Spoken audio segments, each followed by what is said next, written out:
This story is about an underestimated employee who gets mocked when he decides to quit his toxic job. But instead of leaving quietly, he writes a letter so powerful, it flips the entire situation upside down. The letter exposes secrets, truths, and emotions his boss never expected, and the same boss who once laughed is left speechless. I still remember the day I walked into that office for the very last time. The place smelled the same, the clatter of keyboards was the same, but everything inside me had changed. For years, I had given more than just my hours to this company. I had given my health, my energy, and even my peace of mind. And yet, when I told my boss that I was leaving, he laughed. Not a polite chuckle, not a nervous smile, no. He laughed like my entire career, my years of effort, were nothing but a joke to him. That laugh burned into me, but I didn't say a word. I just nodded, turned around, and left his office. But what he didn't know was that I had left something behind. A letter that would wipe that smirk right off his face. I didn't write it overnight. That letter was carved out of years of silence, years of being overlooked, and years of watching people like him take advantage of people like me. I wasn't bitter when I wrote it. I was calm. But every word carried weight because it wasn't just my story. It was the story of every person who had been silenced in that place. It was the truth that no one dared to say out loud. The morning I handed in my resignation, I placed that letter neatly on his desk.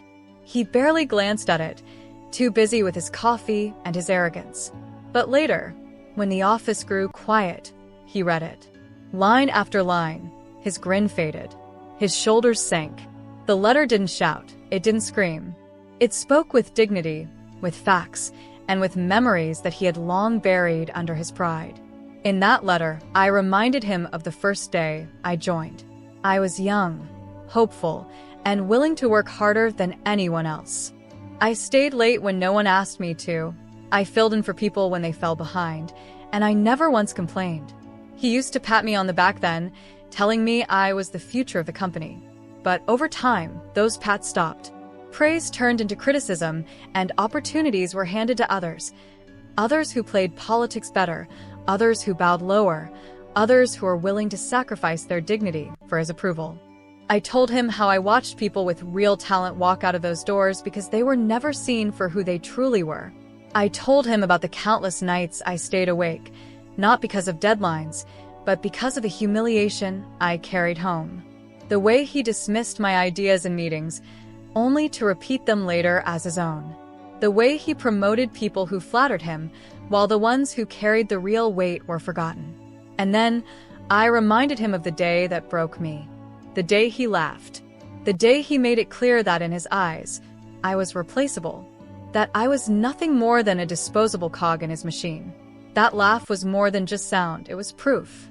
Proof that no matter how hard I worked, no matter how much of myself I gave, I would never be respected in that place. But the letter wasn't just about pain. It wasn't a list of complaints. It was a mirror showing him the cracks he had created, the loyalty he had destroyed, the empire he had built not on trust, but on fear. I wrote about the people who whispered in corridors, too afraid to speak the truth. I wrote about the talent he lost, the innovations that never saw the light, all because he refused to listen. I ended that section of the letter with a line that I knew would sting. A company doesn't collapse because of competition. It collapses because of arrogance. And one day, when you look around and realize no one is left to carry the weight but you, I hope you remember the day you laughed. When he read that, I imagine the silence in his office was deafening. No applause, no laughter, no audience to shield him. Just him and the truth staring back from a sheet of paper.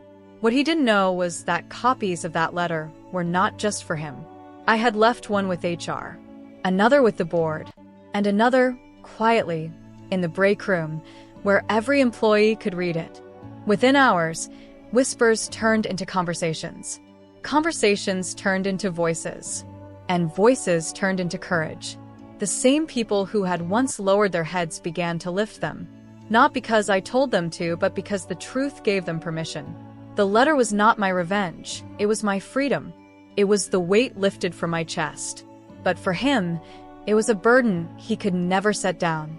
Because every word was a reminder of the respect he had thrown away, the empire he thought was unshakable, now trembling under its own lies.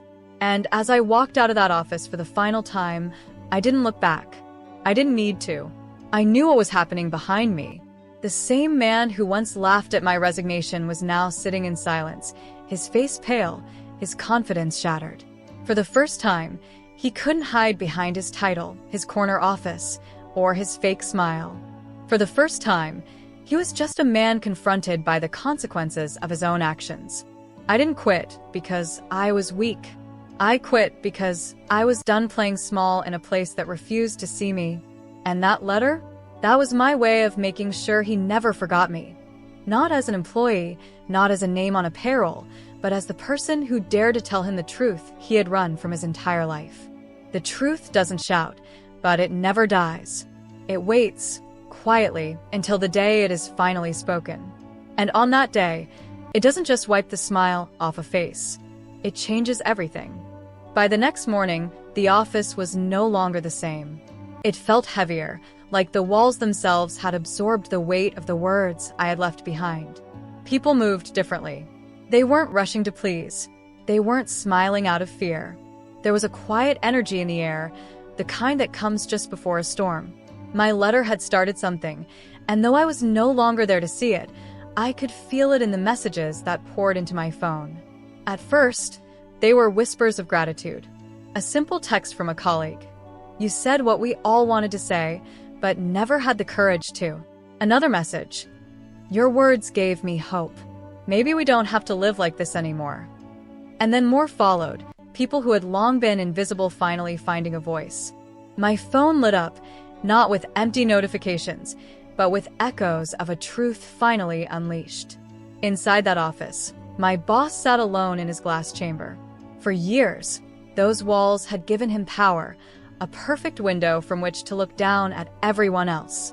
But now, those same walls made him visible. Everyone could see the way he shifted in his chair, the way his smile no longer came so easily. He was no longer untouchable.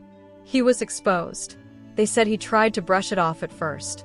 Tried to laugh again, the same way he had when I quit. But laughter doesn't hold power when everyone knows the truth. People didn't bow their heads anymore.